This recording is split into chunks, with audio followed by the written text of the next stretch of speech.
你重生后做的第一件事就是挖开校花柳如雪的坟墓，并躺进棺材搂住她的尸体，对着她的樱桃小嘴就是一顿亲。只因2天半后诡异力量降临，届时所有的亡魂都会复苏，而柳如雪身穿红色嫁衣下葬，因怨气不散，将在诡异降临后化身僵尸始祖汉魃。柳如雪在化身汉魃后，成为了整个龙国最恐怖的禁忌。后来有人通过某种推演能力，算出了对付柳如雪的方法，那就是趁她的嘴不注意亲她一口，只要能亲到长着僵尸牙的柳如雪，就可以获得和她一样的力量。然而这个方法看起来困难，实则一点都不简单。别说亲她一口了，就连稍微靠近一点都会被她轰成干尸。因此末世几十年来，这个方法从没有人实现过。如今你重生归来，自然要尝试一下获得柳如雪的力量。假如能成功，那你将会成为整个末世中最恐怖的存在，而且你也十分有把握。现在的柳如雪只是一具尸体，还没有成为真正的汉魃，那不是自己想怎么亲就怎么亲。为了保险起见，你决定提前进入棺材，先亲她的3天3夜再说。抱着激动的心情，你直接撬开了棺材盖。或许是受诡异力量的影响，柳如雪身上没有任何腐烂的迹象，闭着双眼，仿佛是睡着了一般。那绝美的脸蛋让你沉浸其中无法自拔。2分半后，你终于回过神，连忙将铁铲扔掉，躺进了棺材中。柳如雪的身材很纤瘦，棺材内的空间完全能容纳你们一起躺下。盖上盖子，你眼前瞬间变为一片黑暗，但你没有丝毫恐惧，反而一脸的享受。柳如雪活着的时候就是公认的校花，你还从来没有和这么漂亮的女人共处一室，而且还是靠得这么近。不过现在还是先办正事要紧。想到这，你一把将柳如雪拉入自己怀中，然后对着她的小嘴便吻了下去，触感冰冰凉凉的，但却没有任何僵硬的感觉，反而十分的柔软。你彻底沉浸在了这难得的温柔中，时间也在此刻悄然流逝。2分半后，柳如雪的身体突然抖动了一下，你皱了皱眉，难道柳如雪提前复苏了？不可能，绝对不可能。虽然柳如雪受到诡异力量的影响，肉身不腐，但距离成为真正的汉魃还需要一点时间，或许是自己大脑缺氧产生的错觉。想到这，你又捧起她的小脸继续狂啃，可突然一阵刺痛感传来，柳如雪竟朝着你的嘴唇咬了一口，这一口似乎用上了吃奶的力气，你的嘴角瞬间血流不止，但你没有任何慌张，反而对着柳如雪的小嘴也咬了一口。柳如雪嘤咛一声，貌似是在骂你臭不要脸。而此时不远处的乱坟岗中，一男一女朝着这边走了过来。空虚大师，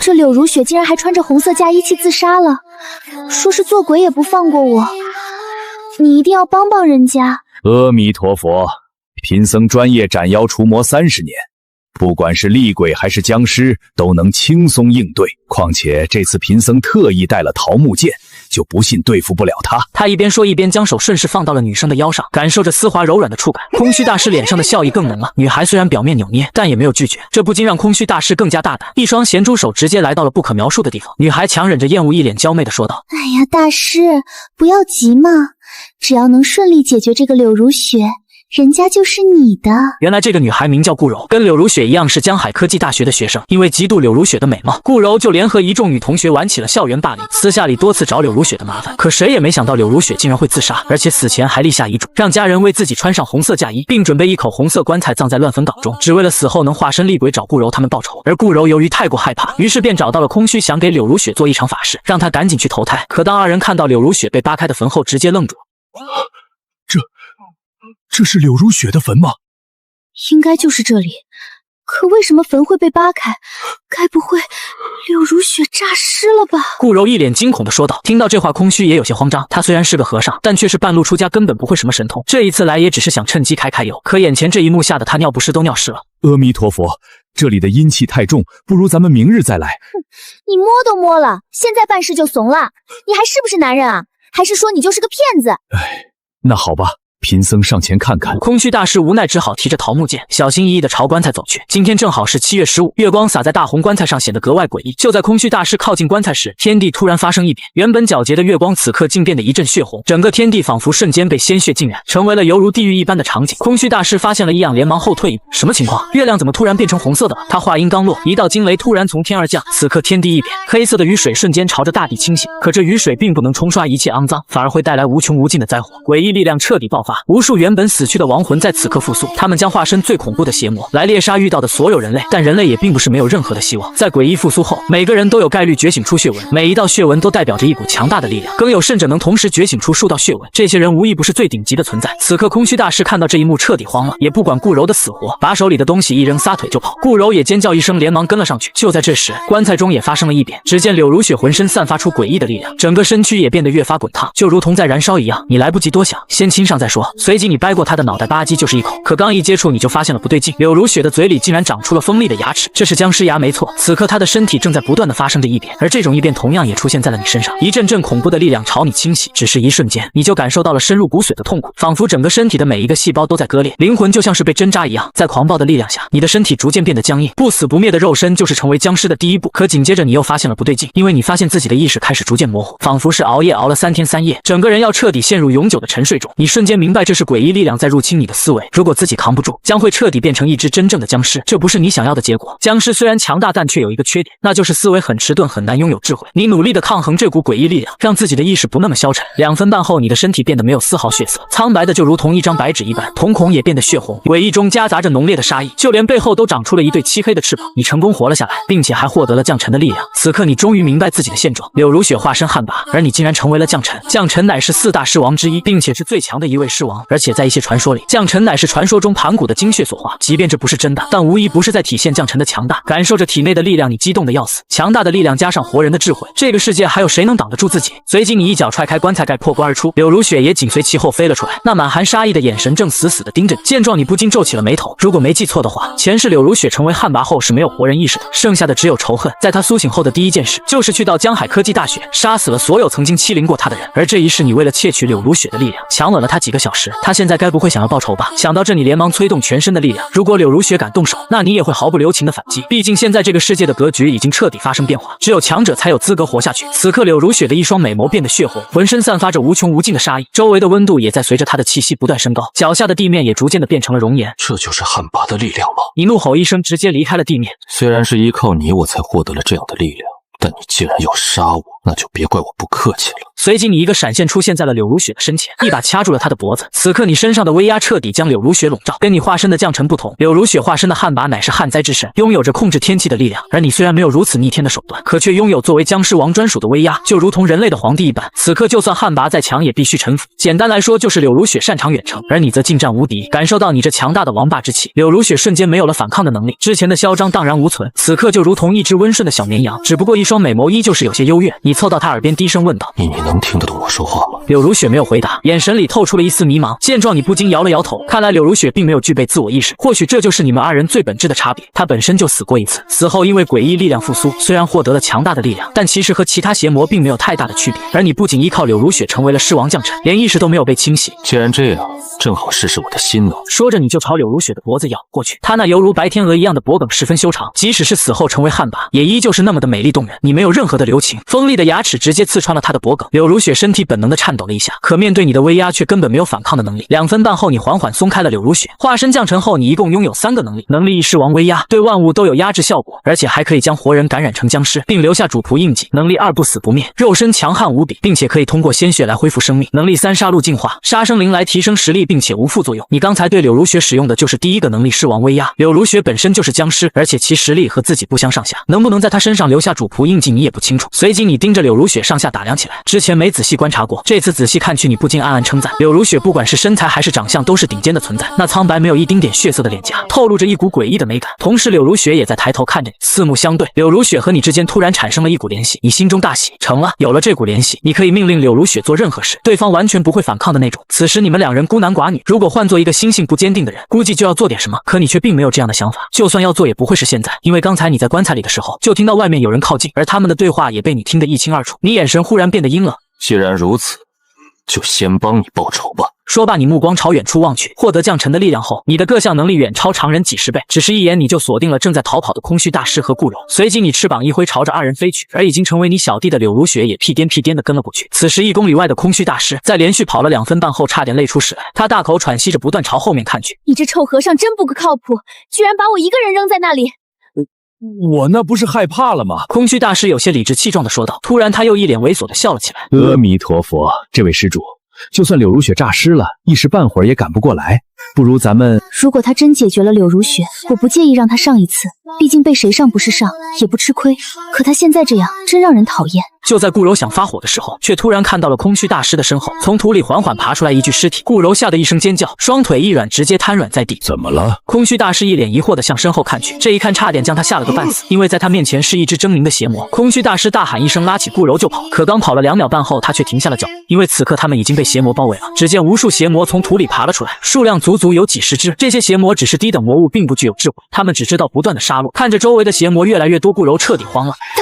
大师，你行不行？快杀了这些怪物！空虚大师听后支支吾吾半天也没放出个屁。他平时坑蒙拐骗还行，真撞上鬼他也不知道怎么对付，而且眼前的这些邪魔无穷无尽，数量越来越多。妈的，拼了！空虚大师心里一横，紧握桃木剑，扑哧一声直接插到了一只邪魔的身上。可桃木剑并没有对邪魔造成任何伤害。妈的，早知道就不再拼西西买桃木剑了。空虚大师有些后悔的说道。可现在一切都太晚了，这些邪魔没有任何犹豫，犹如潮水一般将空虚大师淹没。他还没来得及发出任何声音，就彻底消失在这个世界上。顾柔看着这一幕，情绪彻底崩溃了。妈妈，我想回家，呜呜，谁能来救救我？我还不想死！眼泪肆意在他的眼角流淌。周围的邪魔在杀死空虚大师后，立刻朝着顾柔汇聚。他恐惧地闭上了双眼，等待着死亡。可2分半后，他依然屁事没有。顾柔有些疑惑地睁开眼，我怎么还没死？忽然，一个高大帅气、犹如作者一样的伟岸身影出现在他眼前。此人身上散发出一股格外强大的威压，就仿佛是天生的上位者一般。下一刻，这道身影动了，一道血光从他的手掌爆发，所有的邪魔在他面前都像是纸糊的一般。顾柔心里窃喜，真的有人来救我了。而来的人自然是你这个大帅逼，只是2秒半的功夫，你就解决掉了所有的邪魔。邪魔同样也有等级划分，从高到低分别是 A、B、C、D、E、F、G。而眼前的这些邪魔虽然数量多，但都只不过是最弱小的 F 级邪魔。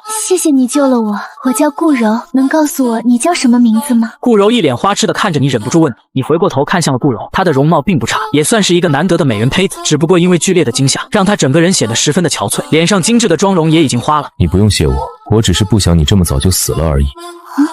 强者说话都是这么别有深意的吗？帅哥，你是超人吗？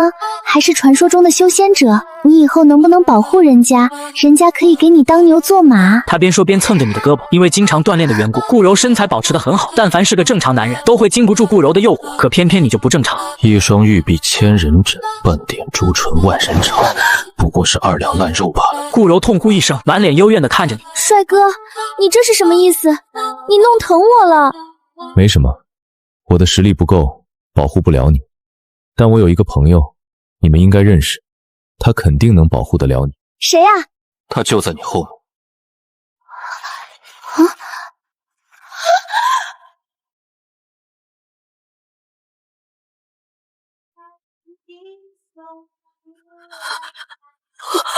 不要！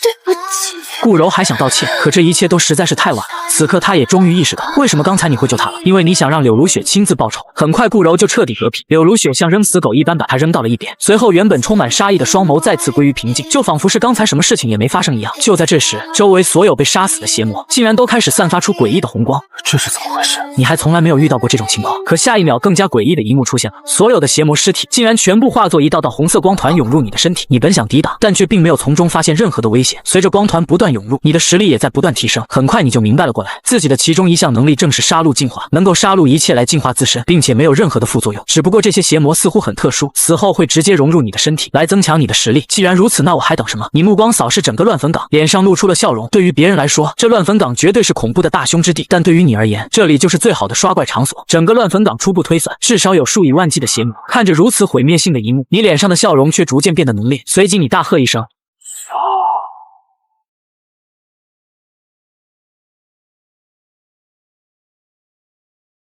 柳如雪见你出手，也加入了战队。旱魃拥有控制天气的力量，道道熔岩瞬间从柳如雪周围出现，轻易就能抹杀一大群的邪魔。这一幕不禁让你有些羡慕。论单挑，绝对是自己强大，毕竟作为王者的威压，很少能有人抵挡。可如果论刷怪效率，还得是柳如雪。战斗不断持续着，一具具邪魔化作最纯粹的能量涌入你的体内。突然，你感到小腹有些发烫，随后全身的毛孔仿佛全都打开了一样，一道强烈的刺激感瞬间出现在你的大脑。突破了，老子竟然突破了！根据人类血纹者的等级划分，你现在应该属于2阶，但真正的战斗力却要远超2阶。你很很清楚，现在自己就是一个异类，既不属于邪魔，也不属于血纹者。血纹者想突破一阶，需要不断的感悟自身才行，可你却完全没有这个必要，只需要杀戮就能提升自身的实力。前世最强血纹者乃是9阶存在，不知道自己突破9阶会有多么强大的实力。你脑海里忍不住想到一个人，在你的前世出现了一个名叫女帝的存在，她横空出世，并同时觉醒了18道血纹，短短3年就踏入9阶，一个人就能应对无数邪魔。她的出现无疑是人类最后的希望。前世的你和她相比，就像是萤火和皓月一般，但现在你化身降尘，绝对有信心能在短时间超越你，甚至是完全碾压他。就在这时，又一大批邪魔从地底下爬出，见状你忍不住笑出了声，这些都是满满的经验值啊！随即你一个闪身冲进邪魔群，兴奋地展开了厮杀，仅只用了2个半小时，你就解决掉了数以万计的邪魔。而柳如雪的效率更快，杀死的邪魔已经超过数十万，邪魔出现的速度甚至都赶不上柳如雪杀戮的速度，并且你还发现柳如雪似乎是得到了你的部分能力，由她杀死的邪魔竟然也能转化为你的经验值，因此你仅用了2个半小时，实力就达到了3阶。你看了眼所剩不多的邪魔，打算换个地方刷经验。现在这个世界最不缺的就是邪魔，你完全没必要死守在这里等着邪魔一个个的复苏。前世你所在的科技大学就是建立在一处乱坟岗之上，而且规模庞大，不知道埋葬了多少人。如果不出意外的话，那里应该是邪魔最多的地方。想到这儿，你不再犹豫，直接朝着学校的方向走去。可刚走了2米半，你就发现一股格外强大的气息正迅速朝着这边袭来，初步推算是一只雷级邪魔。下一秒，2个身影出现在你眼前。见状，你嘴角勾起一抹笑意，竟然是一名血纹者。他胸前有一道血红的9尾狐图案，这正是血纹者的标志。此时，女人正拼命地往前奔跑，因为她身后跟着一个恐怖的邪魔。邪魔身穿黑色龙袍，浑身散发着浓烈的黑气，并且手里还拿着一把黑色长剑，竟然是一级邪魔战国狮王。前世你就曾见过这只邪魔的恐怖之处，他乃是战国时期的一位帝王，如今因为诡异力量而复苏，不仅实力强大，更是获得了某种独属于帝王的能力。这一点倒是和你有点相似。前世战国狮王实力恐怖，人们根本无法应对，可如今的你却丝毫不惧，因为在前世柳如雪只是挥手间便将战国狮王覆灭，上一世柳如雪能轻易杀死战国狮王，相信这一世同样也可以。此时白衣女子已经离你越来越近，可能是因为太过紧张，女子并没有注意到你的存在，整个人直接撞在了你身上。你肉身强大无视痛觉，可白衣女子就惨了，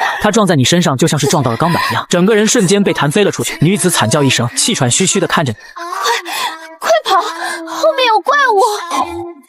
那你觉得我就不是怪物了？白衣女子这才发现了不对劲，此处乃是乱坟岗，周围到处都是坟堆，而你虽然看起来像个活人，可皮肤苍白，没有丝毫血色，一头银色的长发，甚至双眼都是血红色的。反应过来后，女子彻底崩溃了，她不清楚自己为什么这么倒霉，后面有一头狮王追自己，现在又出现一个邪魔挡住自己的去路。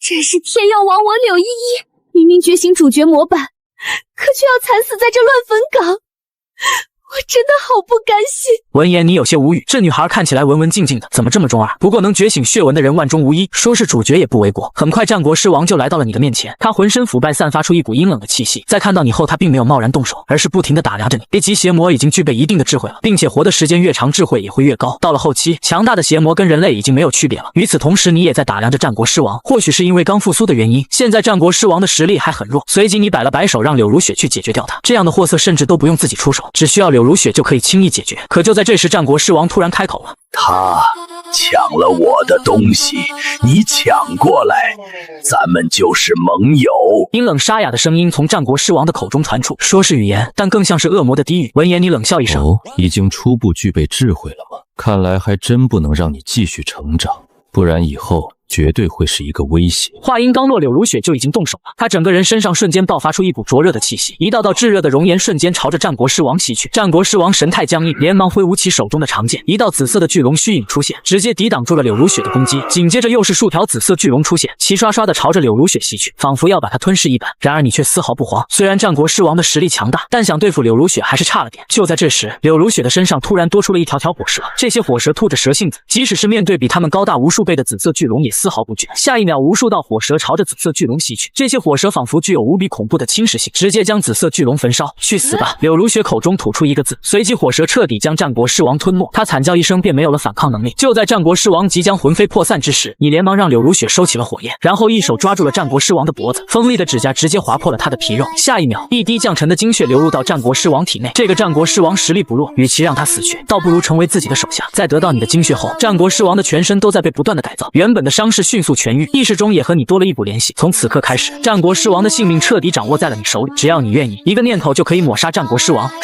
主人，战国狮王眼神麻木的看向你，见状你满意的点了点头。战国狮王原本只是1级邪魔，但经过改造后直接达到了 S 级。要知道，就算前世的柳如雪也只不过是双 S 级而已，如今战国狮王的实力已经足以毁灭全人类。随即你看向一旁的柳依，现在就到你了。大哥，你别杀我，我特别有价值，你留下我可以给你当牛做马。目睹全过程的柳依依吓得浑身颤抖，眼前这个男人太有威慑力了，恐怖无比的狮王，竟然连他身边的女人都对抗不了，如此强大的女人都愿意跟在这个男人身边，那这个男人该会有多强？听说你抢了这个狮王的东西，什么东西？我看看。你十分有兴趣的说道。柳依依听后一脸的委屈，大哥，你听我解释，我就是遇到了一棵果树，上面结了一颗红色的果实，然后我口渴就直接吃了，结果刚吃完没一会儿，这鬼东西就从土里爬出来追着我打。红色的果实，是不是吃了之后感觉浑身烫烫的？对，大哥你也吃过啊？你听后没有说话，而是盯着柳依依胸口处那道诡异的血纹。这血纹是九尾狐的图案，此刻散发着一丝丝诡异的光芒。柳依依感受到你的目光，有些害怕的往后退了2步，可却直接撞在了柳如雪的身上。二人四目相对，柳如雪那充满杀意的眼神，差点让柳依依尿了裤子。她身体一颤，觉得还是在你身边更有安全感。果然是服用了神迹果实。神迹果实是一种十分特殊的物品，普通人吃了能成为血纹者，血纹者吃了有概率增强血纹的强度，而邪魔如果能得到一枚神迹果实，更是能大幅度提升恐怖程度。你没想到这中二少女竟然这么幸运，末世第一天就吃到一枚神迹果，真是傻人有傻福。啥？没什么，你以后就跟在我身边吧。说完，你便向柳依依伸出手指。柳依依虽然害怕，却也没有反抗，任由你那锋利的指甲划破她白皙的脖颈。下一秒，你们二人之间也多了一股联系。不过你并没有将她培养成僵尸，因为你身边的僵尸太多了，有一位活人平衡也不错。柳依依并没有感觉出什么异样，只是觉得现在看你比之前顺眼多了。大哥，以后我就是你的头号小弟了。你叫什么名字啊？这个是嫂子吗？嫂子也是僵尸吗？皮肤真白，真羡慕。现在的柳依依完全没有了之前的紧张，叽里咕噜的像个话痨。你刚想说点什么，突然听到周围一阵阵的脚步声，下一秒上百名血纹者向你围了过来。你皱了皱眉，自己重生归来，好不容易获得了降臣的力量，并收服了2位美女跟一个顶级大手，难不成这美好生活刚开始就直接被官方盯上了？一次性的派出上百位血纹者，只为了提前抹除掉自己。你心里虽然诧异，可却并没有任何的紧张。以你现在的实力，就算是成千上万的血纹者同时出现，你也能弹指间灭杀。可还没等你出手，柳依依就撸起袖子挡在你身前。放心吧，大哥，小弟我给你出头。说着，他就要开启血纹真身和这些人拼命。见状，你彻底无语，直接从后面拽住了柳依依的高马尾。你就算是找死，也不用这么着急，后面待着去。听闻此话，柳依依立刻露出了笑容，然后屁颠的躲在了你身后。就在你准备动手时，一个身穿作战服的年轻男子走了过来。您就是周天吧？我是江海市血纹小队队长赵山。根据我们的检测，附近有强大的诡异波动，似乎是出现了一只恐怖的邪魔。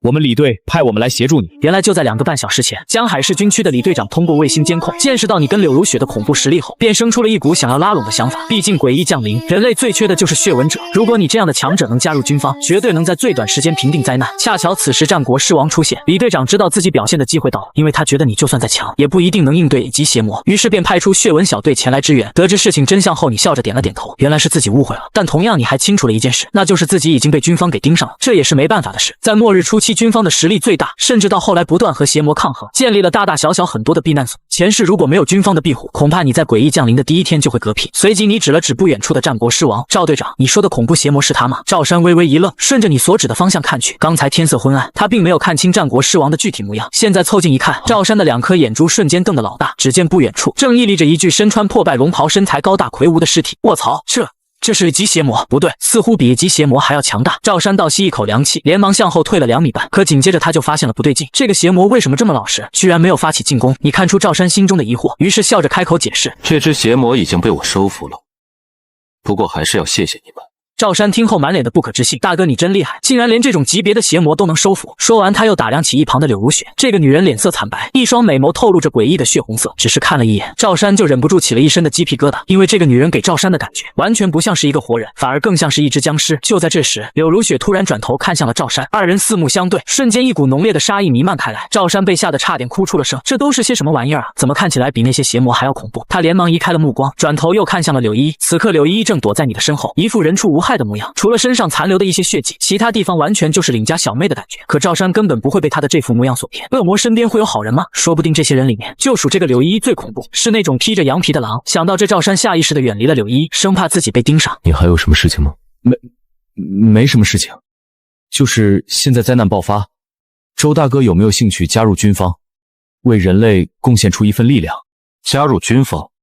不好意思，我并没有这个想法。你直接干脆利落的拒绝了，因为以你现在的实力，完全可以创造出一个更大的势力，加入军方反而还要畏首畏尾，什么事情都施展不开。朱大哥不考虑一下吗？赵山不死心的继续问道。你没说话，摆了摆手让他滚。见状，赵山也不好再多说什么，毕竟你们二者的实力相差太大，能降服战国狮王的大佬，那对付他还不是手拿把掐。就在这时，赵山的对讲机突然响了起来。报告，科技大学位置爆发邪魔狂潮，初步推断已经出现了上万只邪魔，最强实力为 B 加级。对讲机里传来一阵急促的声音，赵山听后皱起眉头，上万只邪魔，这可是一个天文数字，如果都只是 F 级还好，那他们这些血纹者还能应对，可 B 级以上的邪魔，只有2阶以上的血纹者才能对付。赵山有些不好意思的看向你这边，很显然是想寻求帮助，你自然明白他的想法，原本就想去江海科技大学一趟，现在正好能顺便给军方一个人情，我正好要去趟科技大学，就顺手帮你们解决这件事吧。一听这话，赵山立刻露出了感激的表情，感谢好大哥，您真是一个普度众生的大好人。你嘴角一抽，没再理会那，轻轻一跃向着江海科技大学飞了过去。由于背后拥有一对翅膀，你的飞行速度很快，甚至能超越一些性能极佳的超跑。单手拎着柳依依，只用了2分半的时间就来到了科技大学上空。如今整个学校彻底被邪魔入侵，你并没有着急动手，而是在观察整个大学的情况。这里足足有38142只邪魔，可整个大学觉醒成血纹者的学生却只有18.5人。你也不准备继续多等，抬手就要解决这些邪魔。可就在这时，你突然察觉到柳如雪的异常。一来到江海科技大学，她浑身就散发出一股强烈的杀气。忽然，她朝着一处角落袭去，原来是女生宿舍的位置。柳如雪似乎是要去报仇了，她在死前受到了欺凌，宁愿自杀化身厉鬼来报复他们。之前杀死了顾柔那个罪魁祸首，但除了他之外，肯定还会有更多的人参与。对于柳如雪的复仇，你自然不会阻止。末日之中，人命比草芥，就算他们不会被柳如雪杀死，也会死在其他地方。这时，柳依依带着哭腔的声音响起：“哥，你能把我松开不？我头发好疼。”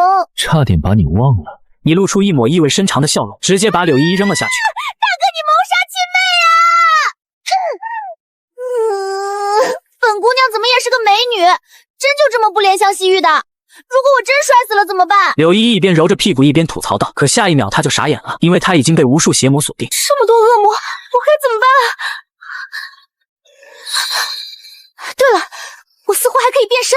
柳依依说着，立刻催动血纹的力量。只见她胸前的血纹散发出红色的光芒，紧接着整个人彻底发生了变化，一道白色的光芒将她笼罩，形成了一种类似于铠甲的存在，并且她屁股后面竟然长出了9条白色的尾巴。柳依依立刻催动神通，一团淡青色的火焰从她周围浮现，随即朝着周围的邪魔袭去。火焰的效果十分明显，能够轻易的杀死任何一个邪魔。卧槽，我的实力好强啊！之前怎么没发现？既然如此，我还怕什么邪魔？天不生我柳依依，媚到万古如长夜，全都给噎死！此刻柳依依无比嚣张，一股中二气质再次从她的身上爆发。与此同时的女生宿舍，幸存的学生全都躲在了顶层天台上，10几个女生蜷缩在地上，一脸紧张惶恐的表情。除此之外，在角落里还躺着一个染着黄毛的男生，此人名叫王二狗，是这个学校的大2学生。灾难爆发前，他偷偷溜进了女生宿舍，所以才会出现在这里。此刻他怀里正抱着一个身材火辣的女人。狗哥，人家这么爱你，你可一定要带着人家活下去。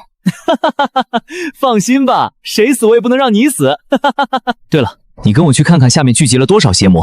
啊，不要嘛，狗哥，那些邪魔太可怕了，人家害怕。女人有些扭捏的说道。可王二狗根本不顾女人的想法，直接拉着她朝天台入口走去。妈的，这邪魔越来越多了，迟早有一天会上来天台。那该怎么办啊，狗哥？咱们想想办法怎么离开这里吧。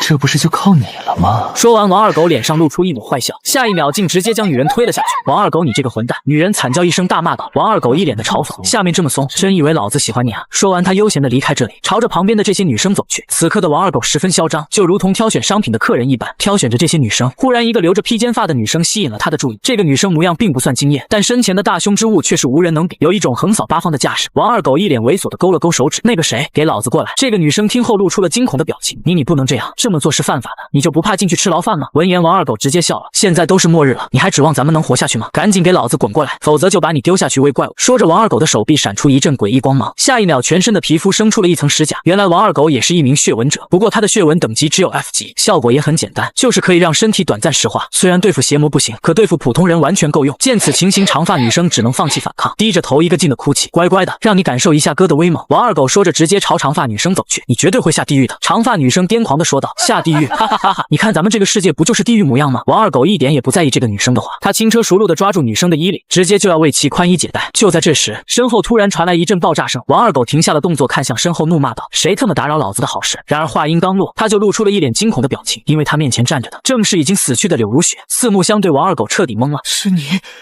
柳如雪？你不是死了吗？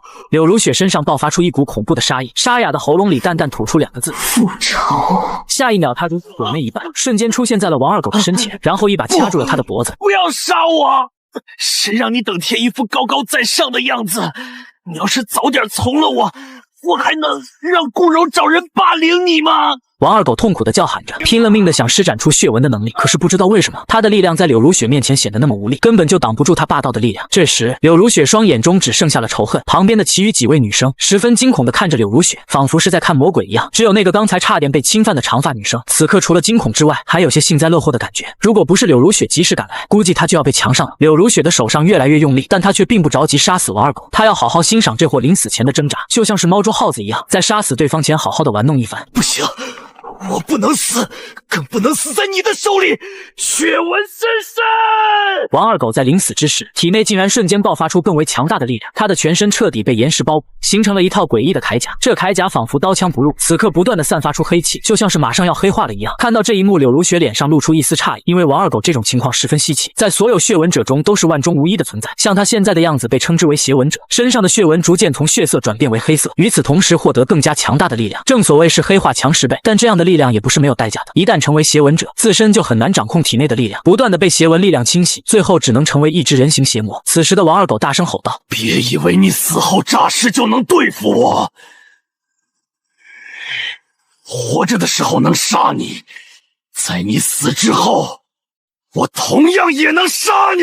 看着他的变化，柳如雪竟然露出了一个极为人性化的笑容，她直接松开了掐住王二狗的手，就这样站在原地，想看对方会耍出什么花招。这一幕让王二狗感觉人格受到了侮辱。天崩地裂！我就不信你能挡住我的攻击！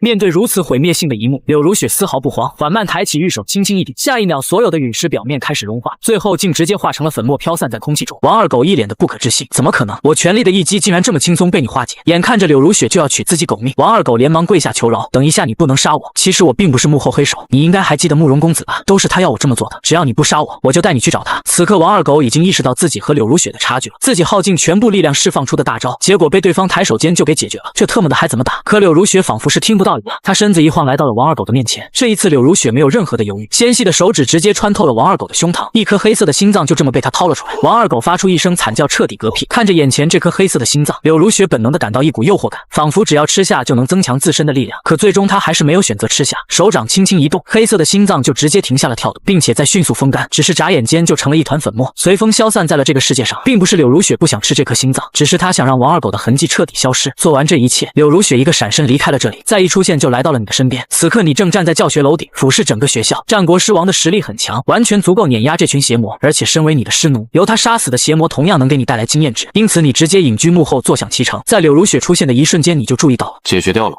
柳如雪面无表情，沙哑不带有任何感情的声音缓缓响起：帮我杀死慕容华。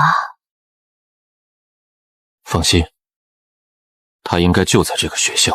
慕容华跟你是同一届的学生，而且他家世非凡，父亲乃是京城军区的大官。如果没记错的话，在末日到来的第一天，慕容华的父亲就派了一队武装人员来接慕容华离开这里，甚至到末日中期，慕容家更是建立了一个巨大的庇护所，成为了土皇帝一般的存在。但你可不管这些，就算慕容家的实力再雄厚，在你面前也不值一提，更何况柳如雪都亲自开口了。既然如此，就跟我去杀掉这个慕容华吧。说完，你直接拉起了柳如雪的手，她的手十分柔软，并没有作为僵尸的僵硬感，这就和你形成了鲜明的对比。你虽然实力强大，但身体却十分僵硬，就仿佛是真正的死人一样。现在你并没有解决办法，只希望实力增强后能够摆脱这种情况。你目光汇聚到男生宿舍，根据脑海里的记忆，你清楚知道慕容华所在的位置，并且对方现在的情况还很不错，很幸运的成为了一名血纹者。你拉着柳如雪的手消失在了原地，下一秒直接出现在了男生宿舍门口。此时这里聚集着大量的邪魔，但却根本靠近不了一步，因为在男生宿舍大门位置，不知道何时生出了一道巨大的高墙，这高墙完全由血肉汇聚，看起来腐败不堪，却能直接挡住邪魔的入侵。而且这些邪魔智力大多都不高，根本不知道从其他入口进入。看着这个肉墙，隐藏在脑海深处的记忆瞬间浮现。这个肉墙乃是一位血纹者燃烧生命才创造出来的壁垒，能够极其有效地挡住邪魔的攻击。也正因为如此，才让整个男生宿舍的人活了下来。随即你一脚踹在了肉墙上，只是一瞬间，肉墙就发生了爆炸。去吧，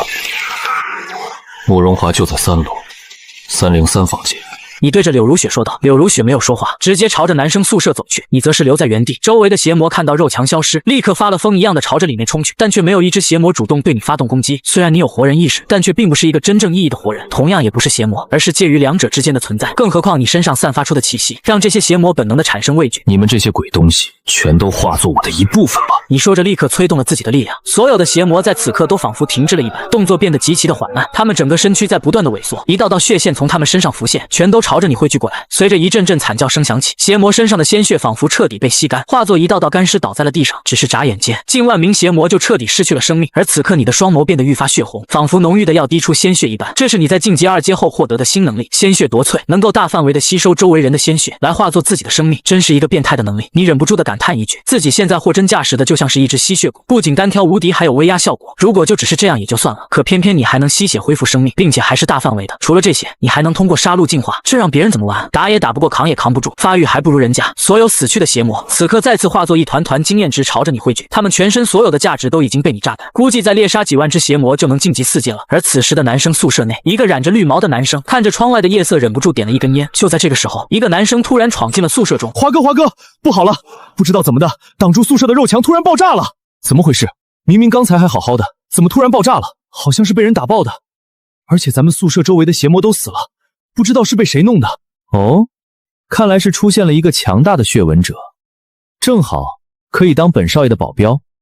你们出去看看，找到这个人，只要他愿意当本少爷的保镖，月薪1个亿。听着慕容华如此嚣张的口气，众人皆是一愣，可却没有一个人敢质疑，因为所有人都知道慕容华真有这个实力。人家平时都住学校外的别墅，基本上很少回宿舍，今天也是倒了血霉了，好不容易回宿舍住一晚，还遇到了这种事。华哥，我这就帮你去找他，逃离的时候别丢下我。嘿嘿嘿嘿，还有我华哥，我也去帮你找他。周围的几个室友立刻屁颠屁颠的开始帮慕容华找人。现在可不是和平盛世，当孙子可不丢人。如果能给慕容华留下好印象，以他父亲的能力，完全能让他们都活下去。放心吧，我爸可是军区首长，而且他派的人很快就到了，以后建立避难所，绝对有你们雅座一位。慕容华十分嚣张的说道。可就在他意气风发的时候，房门却直接被人撞开了。慕容华一脸的不爽，谁他妈敢踹我宿舍的门？他转头看向门口位置，可只是看了一眼就立刻瞪大了眼睛，因为此刻出现在慕容华面前的是一个身穿诡异嫁衣的女人，她身上没有任何活人的气息，整个人散发着一股让人战栗的恐怖。慕容华瞪大眼睛，完全没想到这个女人会出现在他的面前。来的人自然是柳如雪，刚一出现，整个宿舍的温度就急剧升高，只是眨眼间就达到了上百度的高温，空气中泛起涟漪，除了慕容华之外的普通人根本无法抵挡，纷纷化作一具具干尸。你怎么会出现在这里？你不是死了吗？慕容华紧皱眉头，直接开启了血纹真身。下一秒，他的额头出现了一道黑色月牙的图案，不像是普通的血纹者那样，慕容华的血纹不属于妖，也不属于人。此刻他整个人逐渐变得虚无，仿佛成为了一道影子一般。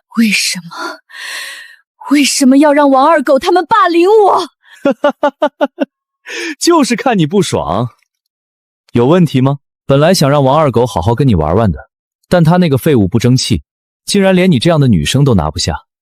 既然如此，我只好让顾柔找人孤立你了。慕容华说着，突然眼神变得凌厉，一股黑色的气息从他手中爆发，纷纷朝着周围的尸体涌去。下一秒，诡异的一幕出现了，原本失去所有水分的干尸，在黑气的加持下，竟然诡异的站了起来。他们此刻就如同邪魔一般，没有任何的理智，有的只是浓浓的杀意。杀了他！慕容华口中淡淡的吐出2个字，这是他的血纹能力，可以控制死尸成为自己的傀儡。这能力或许不是最强的，但论实用性却是最顶尖的。在听到慕容华的命令后，这些干尸化作的傀儡没有丝毫犹豫，立刻朝着柳如雪发起进攻。他们张牙舞爪，就如同恐怖的丧尸一般，眼神里只剩下了最纯粹的杀意。可柳如雪却连看都懒得看这些傀儡一眼，只是轻轻一挥，这些傀儡的身体便开始融化，最后彻底化作飞灰，消失在这个世界上。见状，慕容华不禁有些诧异，有点实力，看来死后你也成了和那些怪物一样的东西。既然如此，那就试试这一招吧。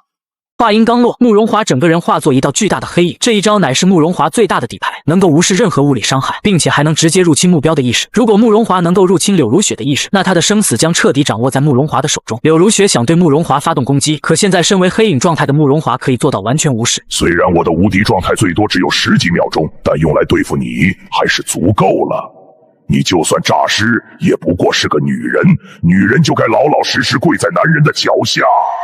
此刻的慕容华十分激动，如果能成功入侵柳如雪的意识，那他将得到一个极漂亮又强大的女仆，到时整个江海市，甚至是整个龙国，他都能直接横着走。这一切看起来似乎很顺利，可就在慕容华接触到柳如雪的一瞬间，他却直接愣住了，因为在入侵柳如雪的时候，慕容华感觉到自己在被一股诡异的力量反噬，随即他的眼前就出现了一个帅气的身影。这个人看不清具体容貌，但身躯是那么的高大，整个人散发出一股恐怖的气息，就仿佛是来自地狱的恶魔。下一刻，慕容华感觉到一股灵魂撕裂的痛苦，他惨叫一声，连忙从柳如雪的身体内撤了出来。你到底是什么鬼东西？居然连意识都有某种手段保护！慕容华的眼神里充满了震惊，刚才如果再慢一点，他可能就彻底被这股力量灭杀。柳如雪面无表情，再次对慕容华发出致命一击。保护柳如雪意识的自然是你的手段，柳如雪本质上也属于你的师奴。慕容华想入侵柳如雪的意识，那就相当于是在和你抢人，你又怎么会让他得逞？并且就算没有你的保护，慕容华想入侵柳如雪也是痴心妄想。现在的柳如雪虽然没有达到前世的巅峰状态，但其恐怖程度也不是慕容华能比的。感受着来自柳如雪的死亡威胁，慕容华再也不敢轻敌了，因为受到了你的攻击，他原本能坚持2秒半的无敌时间，现在最多只能坚持1秒钟。不行，必须得离开这里，不然我迟早会死的。慕容华恶狠狠地看了柳如雪一眼，随即毫不犹豫地破窗而出。外面的邪魔已经被解决了，这正好给了慕容华逃跑的机会。以他的实力，只要这次能活下去，以后的前景绝对不可限量。慕容华速度很快，就如同鬼影迷踪一般，眨眼就来到了宿舍外。慕容华往前面看去，突然看到了一队人的出现。见状，慕容华心中大喜，因为来的人全都是军方的，无数身穿迷彩的士兵将这里包围。在此之前，你虽然消灭了男生宿舍附近所有的邪魔，但邪魔是不断复苏的，只是2分半的功夫，这里就又出现了上千只邪魔。好在大部分邪魔只有 F 级，这些士兵利用热武器也能勉强应付，而且这些士兵的臂章上全都有一副雄鹰图案，仿佛是某个组织的象征一般。快来救我，我是慕容青山的儿子慕容华。看到这些士兵，慕容华立刻就有了安全感，就像是见了家人一样。一瞬间，所有士兵的目光汇聚到慕容华身上。此刻慕容华格外的诡异，就如同一道幽深的鬼影一般，身上散发着诡异的黑气。士兵们见状纷纷调转枪口对准了慕容华，生怕他会做出什么恐怖的事。这时一位军官来到慕容华面前，你就是慕容华，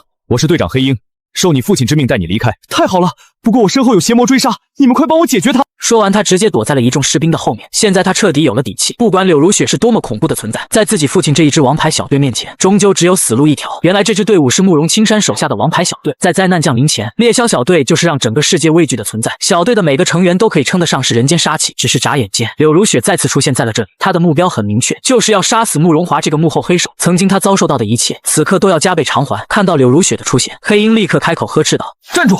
你是人还是恶魔？柳如雪的神态格外诡异，既不像是血纹者，又不像是邪魔，但有一点他可以确认，那就是柳如雪的实力非常恐怖，甚至他还有一种感觉，就是自己所有人加在一起都不是柳如雪一个人的对手。听到黑鹰的话，柳如雪冷冷地瞥了他一眼，只是一瞬间，黑鹰就感觉自己仿佛被厉鬼盯上了，浑身的汗毛忍不住的倒立，后背生出一阵阵的冷汗。柳如雪缓缓开口：我只杀他，你们让开。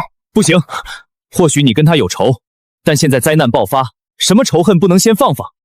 小姑娘，他还是慕容青山的儿子，或许你有点实力，但也别做出什么冲动的事情。黑鹰语气十分的坚定，虽然他也看慕容华很不爽，知道肯定是那货做了对不起柳如雪的事，但他不可能看着慕容华被杀死。听闻此话，柳如雪的眼神变得愈发阴冷。这些有钱有权人的命是命，难道我的命就不是命了吗？他们联合欺辱我，最后逼我去死，难不成这一切都是我错了吗？柳如雪身上的气息彻底爆发，见此情形，黑鹰没再犹豫，立刻下达射击的命令，无数子弹朝着柳如雪倾泻，就如同洪流一般。旁边的血纹者也跃跃欲试，如果稍微出现异常，那么他们就会立刻动手。躲在后面的慕容华一脸贱笑：小贱人，知道我为什么让他们欺负你吗？实话告诉你，就是因为你平时一副高高在上的模样。他妈的，老子想玩什么样的女人不能玩，就你敢拒绝老子，死了也活该。伴随着慕容华的话，所有士兵停止了射击，一切都仿佛归于平静。硝烟散去，众人齐刷刷地看向柳如雪的位置，眼睛都不敢眨一下。可下一秒，所有人都大吃一惊，因为此刻的柳如雪竟然毫发无损，就仿佛刚才的攻击都是小孩子过家家一样。原来如此，我知道了。柳如雪原本死气沉沉的眼神里，此刻透露出一丝清明，但她并没有任何的动作，整个人就好像彻底化作一具死尸。忽然一阵阵惨叫声响起，刚才对柳如雪发动攻击的人，现在竟然全身都开始燃烧起来，这火焰仿佛从他们的体内燃起，不断的焚烧着他们的五脏六腑。眨眼间就死了8.5个人，不好，快动手杀了他！慕容华满脸恐惧地对众人吼道。周围的10几名血纹者见状也不再犹豫，立刻朝着柳如雪冲了过去。这些血纹者虽然数量不多，但竟然全都踏入了2阶，已经能称得上是稍微大一点的蝼蚁了。就在他们即将要冲到柳如雪面前的时候，忽然一道令所有人窒息的声音响起：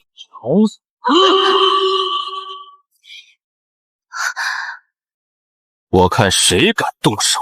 你眼神蔑视地看向这些人，仿佛完全没把他们放在眼里。这是真正的蔑视。就算这些血吻者再强，也终究只是蝼蚁而已。而在你身边，则是战国狮王还有柳依依。面对这些血吻者的围攻，你们几人的气息彻底展露，没有任何隐藏。看到这一幕，一众血吻者包括慕容华彻底愣住，因为站在他们面前的仿佛不是人，而是一位位强大的恐怖邪神。此刻，所有人都露出了惊慌的表情，即使只是看上一眼，他们就仿佛在你身上感受到一股来自深渊的气息。普通邪魔他们能轻松应对，稍微强大一点的邪魔他们也能够勉强对付，可此刻他们却忍不住地生出一种恐惧，甚至有一种想要臣服的错觉。阁下是什么人？难不成想袒护这邪魔，与我们军方为敌？黑鹰十分严肃地看着你说道，他十分清楚你的强大，也深知在场所有人加起来都不是你的对手，所以只能与你盘旋拖延时间。暗地里则悄悄地和总部联系请求支援。很快他们就得到了一个让人激动的信息，另外一支血吻者小队正在朝着这边赶来，而且这是一支极为强大的队伍，人数足足有上百人。黑鹰心里暗暗窃喜，太好了，有这支小队的支援肯定能解决这群怪物。你看着黑鹰脸上的表情愈发阴冷，这支小队虽然同样穿的是迷彩服，但和之前见到的赵山小队并不一样，估计是从其他地方赶来的杂牌军。可不管是从哪里来的势力，你都不放在眼里。随即你轻蔑地对着黑鹰说道，给你2秒半的时间考虑，要么全都死在这里，要么从哪儿来滚哪儿去。黑鹰听后立刻大怒，他驰骋沙场这么多年，还从没见过如此嚣张的人。见状你露出一抹不屑的笑容，看样子你是想死了。既然如此，那我就成全你们。随即你对战国狮王下达命令，杀了他们。战国狮王乃是 S 级邪魔，实力非同凡响，就凭这一支杂牌血吻者小队根本不可能抵挡。在你面前，战国狮王只是小弟一样的存在，可如果放在整个龙国，他依旧是恐怖到可以覆灭无数城市的邪魔。面对战国狮王，所有人都不敢掉以轻心，如果连那个男人身边的随从都解决不了，那实在是太丢人了。可就在这时，学校外突然传来一阵嘈杂的声音，无数邪魔在此刻被扫清，一众身穿迷彩的士兵正在向这边赶来。见状，你的嘴角微微翘起，来人正是之前见过的赵山小队。而旁边的黑鹰看到这些人后，同样也是心中一喜，看向你的眼神也逐渐嚣张起来。你不是强吗？老子现在可是摇了100多号血吻者，就不信弄不死你。慕容华有些好奇地凑到黑鹰耳边，这些人是咱们的后援吗？黑鹰点了点头，虽然不想搭理慕容华这个蠢货，但现在可不是内斗的时候，于是耐心解释道，这些血吻者当中已经有不少人达到了2阶，其实力就算是放到整个龙国都是首屈一指的。慕容华听后差点乐出屎来，随后撅着个大腚走到人群面前，无比嚣张地叫嚣道，我们的后援已经来了，现在你们就是插翅也难飞。柳如雪，你这个贱人，老子待会儿就让你魂飞魄散。闻言你皱起了眉头，这个傻逼就是慕容华吗？柳如雪僵硬地点了点头，见状你也懒得跟这个跳梁小丑飞，直接伸手朝着他的脑壳拍去。只是一瞬间，慕容华就感受到了一股强大的死亡威胁，他毫不犹豫地开启血纹真身，随即整个身体彻底化作了黑影。这一招能够无视所有的物理伤害，可紧接着诡异的事情发生了，能够无视一切物理伤害的慕容华，此刻却根本无法抵挡你的攻击。他仿佛感觉到脖子被人狠狠掐住，死亡的感觉彻底将他笼罩。慕容华不敢置信地看着你，怎么可能？我明明是无敌的！去死吧！不，你不能杀我！我爸是慕容青山。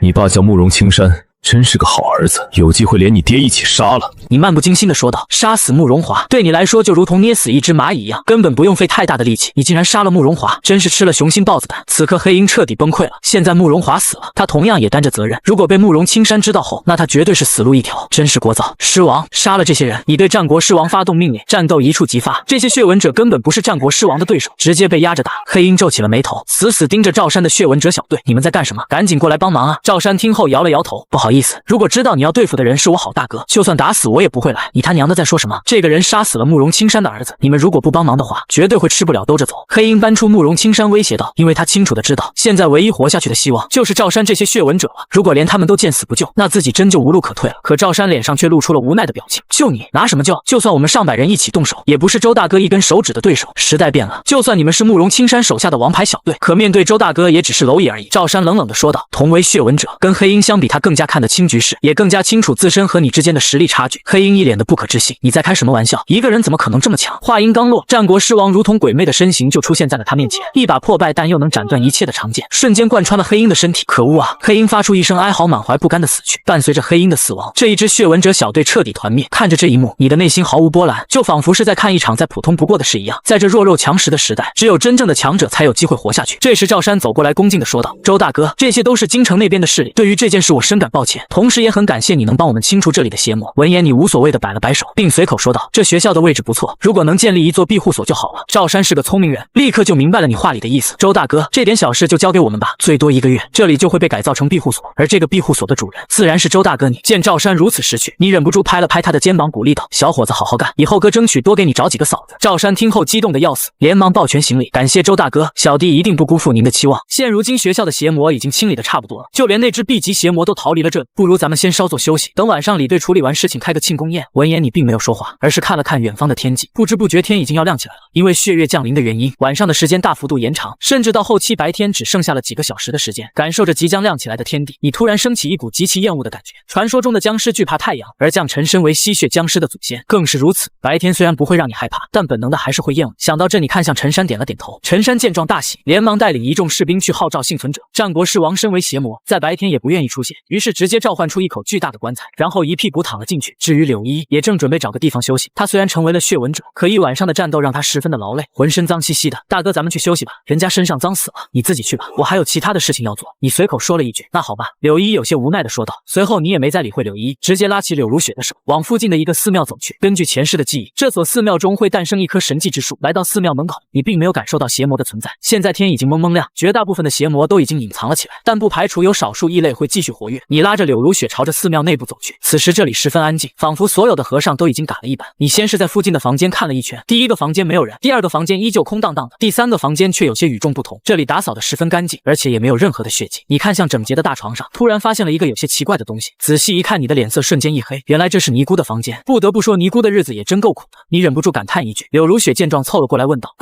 那是什么？”柳如雪已经能够进行简单的交流了，但语气依旧十分的沙哑僵硬。没什么，一个玩具而已，咱们往前面看看。你随口敷衍了一句，连忙拉着柳如雪离开了这个房间。根据脑海里前世的记忆，你继续往前走去，紧接着来到了寺庙的弥勒殿前。弥勒殿中供奉着一座巨大的金身佛陀，佛陀肚大腰圆，看着你露出似笑非笑的表情，给人一种阴森恐怖的感觉。而在这佛像前横七竖八倒着无数具尸体，大部分都是这里的僧人，还有部分是邪魔的尸体。这些尸体全部散发出一股诡异的黑气，并且这些黑气还在不断的汇聚在一起。在最中间是一个身穿锦蓝袈裟的枯骨尸体，而在这骷髅的头颅位置，竟然凭空长出一朵绚丽妖艳的花朵。看到如此诡异的一幕，你非但没有害怕，反而嘴角微微翘起，因为眼前的诡异花朵就是神迹之树的花，预计要不了多久就能诞生出神迹果实。可你根本没耐心等下去，一把抓住眼前的诡异花朵，毫不犹豫地放入了口中。没有了花朵的存在，眼前的枯骨瞬间凋零，只是眨眼间就变成粉末消散。吞下花朵的一瞬间，你就感受到一股磅礴的能量，这股能量十分的霸道，冲击着你的五脏六腑。随即你不断的炼化这股能量，整个人都感受到一股从未有过的畅爽。下一秒，你成功突破到了4阶，并再次获得了一个更加恐怖的能力。这个能力可以把体内的血液炼化为血神子，每一滴血神子都是你的一条命。甚至到后期，无尽的血神子能直接汇聚成无边血海，只要血海存在，你就堪称真正的不死不灭。而4阶只是你的评判标准，真正的战力已经完全超越8阶，甚至9阶血纹者。至于邪魔，除非是 SS 级邪魔，不然根本无法对你造成任何威胁。传说中将臣拥有毁天灭地的能力，你现在虽然还没有真正的将臣强大，但却已经出战锋芒。在你变强后，旁边的柳如雪似乎也发生了一丝异样，她的眉头微微皱起，眼神变得愈发清明。柳如雪最开始只有纯粹的仇恨，自我意识很少，但伴随着时间的流逝，柳如雪的意识逐渐复苏，这也和你自身实力提升有关。作为你的师奴，你实力提升后，他们同样也能沾光。看着柳如雪的模样，你有些好奇，似乎越来越像活人了，就是不知道有没有心跳。随即你直接把手放到柳如雪心间测心跳，入手有些柔软，同样也有些冰凉，但依稀能感受到柳如雪的心脏在缓缓跳动。柳如雪期间并没有反抗，但你不知道是不是自己看错了，她的脸颊此刻竟然有些泛红，你嘴角微微翘起，还会害羞？那再摸摸心跳看看。你不由得想起了一开始偷亲柳如雪时，竟然被她咬了一口，不知道是作为女性的本能，还是柳如雪本身的意识还存在。又好好感受了一下她的心跳，这一次她的反应比刚才更加明显了，就像是一个活着的女人一样，身体会微微的颤抖，眼神也变得逐渐迷离。你抬头看了眼天空，天色不早了，既然已经得到了神迹之花，那就先离开这里吧。可就在你要离开的时候，耳边却传来一阵清脆的响声，声音距离你并不算远，就在隔壁的房间。你皱起眉头，身形瞬间一转，立刻朝着声音的位置赶去。随即你的眼前就出现了一道黑色的人影，这是一个看起来只有10几岁的小姑娘，她穿着一身米黄色的连衣裙，眼神此刻充满了惊恐。在她发现你后，急匆匆的便想逃跑。如果只是遇到一个小姑娘，你根本不会放在心上，可这个小姑娘却不同，因为你从她身上竟然看到了一道道的血色纹身。这些血色纹身可不是纹身师给纹上去的，而是真正的血纹，每一道血纹都代表着一股力量。眼前这个小姑娘身上的血纹品质极其的高，至少达到了1级，并且数量还很多，同时觉醒了数道血纹，难不成她是前世的女帝？你立刻想到了这个可能性，于是不再犹豫追了过去。小姑娘虽然同时觉醒了数道血纹，可很显然还还是无法熟练掌控这股力量。逃跑的速度虽然比普通人要快，但在你面前却依旧太慢了。可你并没有着急追上去，而是一直在后面观察。这个小姑娘身上一共觉醒了11道血纹，并且自身的实力竟然达到了恐怖的3阶，这是什么概念？普通的3阶血纹者都能算得上是中流砥柱了，更何况小姑娘的血纹数量还这么多，真正的战力堪比普通的4阶甚至5阶血纹者。不过只有11道血纹，看来不是前世的女帝，或者她还会遇到什么机缘来觉醒更多的血纹。小姑娘见到你紧追不舍，心里更加着急，身上的其中一道血纹迅速亮起红色的光明，紧接着一道由火焰化作的3足金乌出现，直接就朝着你袭来。你顿时眉头一皱，出手抵挡。这3足金乌并不能伤到你分毫，但这不代表力量就不强大，真正的伤害都可以堪比无数发导弹同时爆炸了，还真是有点意思。你对这个小女孩越来越感兴趣了。小女孩看到你毫发无损，眼神中的惊恐更加浓郁了。慌不择路下，小女孩竟然直接闯进了寺庙的地下室。在打开地下室门的一瞬间，你立刻感受到一阵阴风吹过，作为强者的预感，你本能的感觉到里面的不对劲。可小女孩却没有办法，只能闯进去。你心里暗暗想到，这地下室里有些古怪，似乎是存在着一位强大的邪魔，但你并不害怕。以自己现在的实力，就算真遇到那种变态级别的邪魔，也能全身而退，更别提身边还有柳如雪的帮助。柳如雪紧跟在你的身后，你进入地下室，她也直接跟了上去。地下室的空间并不大，在经过一个短暂的通道后，你的眼前瞬间变得空阔起来，没有意象之中的恐怖气氛。这个地下室除了潮湿阴森一点，并没有看到任何的邪魔。突然一声尖叫传来，你听后连忙来到小女孩面前。此刻她正注视着面前的一切，身体开始无法忍受的颤抖，似乎是看到了某种不可描述的恐怖。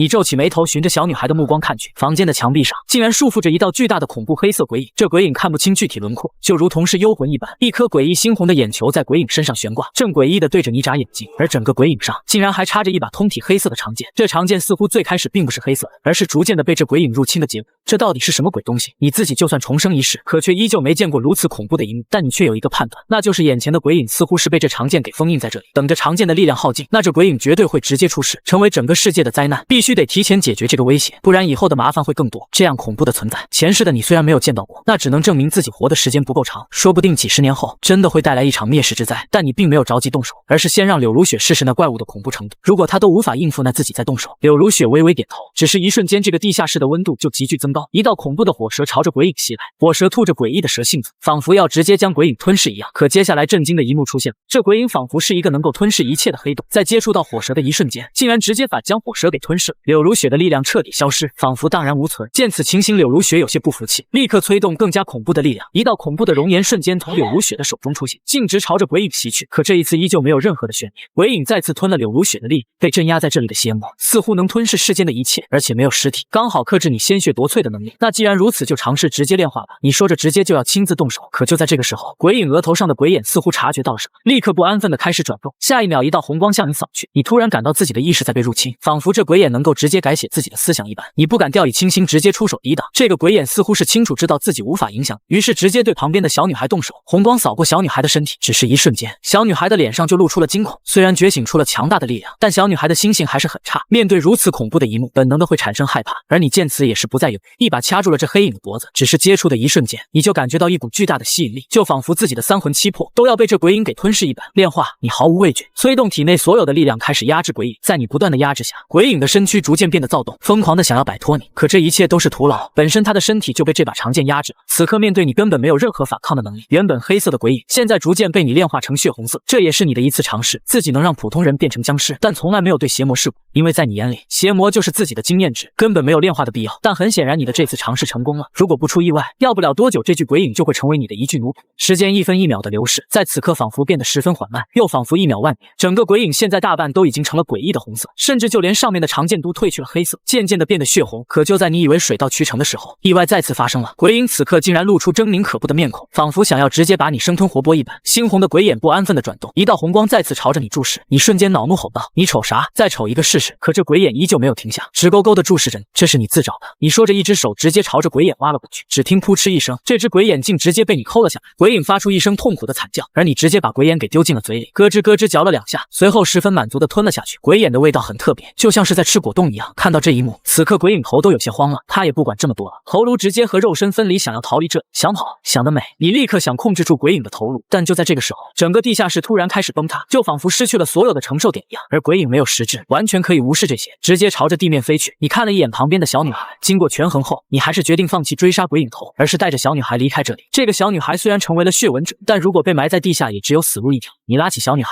带着柳如雪直接退出了地下室。和你一起出来的还有那具鬼影的身子，以及那把把被你侵蚀的长剑。此刻你的脑海里出现了一串信息：恐怖鬼影拥有拼接一切身体的能力，猩红鬼眼开启鬼域无视一切虚妄，并且可以入侵人的意识。邪剑原图，杀气越强，使用的效果也就越强大。此刻你已经彻底掌控了这3件物品。随即你的额头处隐约出现一阵燥热感，原本恐怖的猩红鬼眼竟然成了你的一部分，并且不是寄生在你身上，而是你完全掌握了鬼眼的力量。紧接着是恐怖鬼影，因为它并没有实体，而且因为鬼影头的离开，所以它现在也失去了意识，本能的出现在你身下，并且渐渐的将你原本的影子覆盖，也逐渐成为了你的一部分。看着自己那没有脑袋的影子，你不由得皱了皱眉。原本只是想把鬼影练成自己的僵尸，没想到会发生这样的变化，但现在看来这似乎并不是什么坏事。而且你在得到鬼影鬼眼之后，竟然发现自己的肉身变得灵活了一些，不再像之前那样僵硬。看来这个鬼影真是不得了的存在，至少是 SS 级邪魔。你心里暗暗想着，随即又把目光放到了眼前的长剑上。邪剑原图，剑身锋利无比，上面散发着诡异的猩红色，仿佛是永远也不会干涸的鲜血一般。此剑拥有无穷的杀意，也正因为如此才能把恐怖的鬼影囚禁。真是把神兵利器，但必须拥有比它更为强大的杀气，才能够彻底掌握，不然迟早要被反噬。你意识到这一点后喃喃说道，但这一点对于你来说轻而易举，完全能轻松的掌握这把邪剑，并且这把邪剑在你手中会爆发出更为恐怖的力量。这时旁边的小女孩突然开口了，之前谢谢你。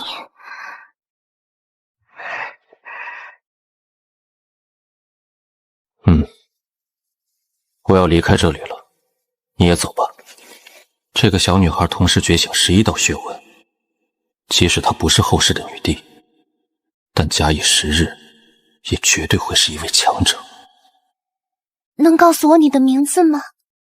之前对不起，我以为你和他都是邪魔。江琛，我叫百天心。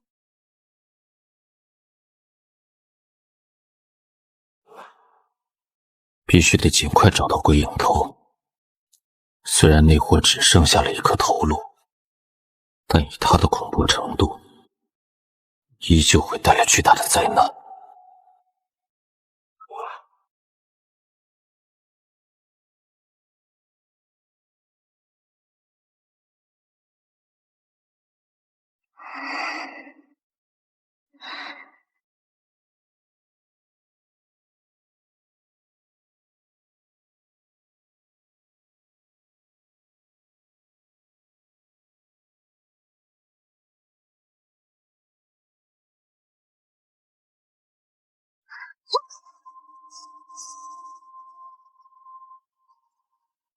没想到能遇到如此强大的人类，就连鬼影都不是他的对手。看来必须尽快提升实力。那个小女孩有古怪，她身上隐藏着更强大的力量。我知道。那你为什么不拆穿她？因为那样就太没意思了。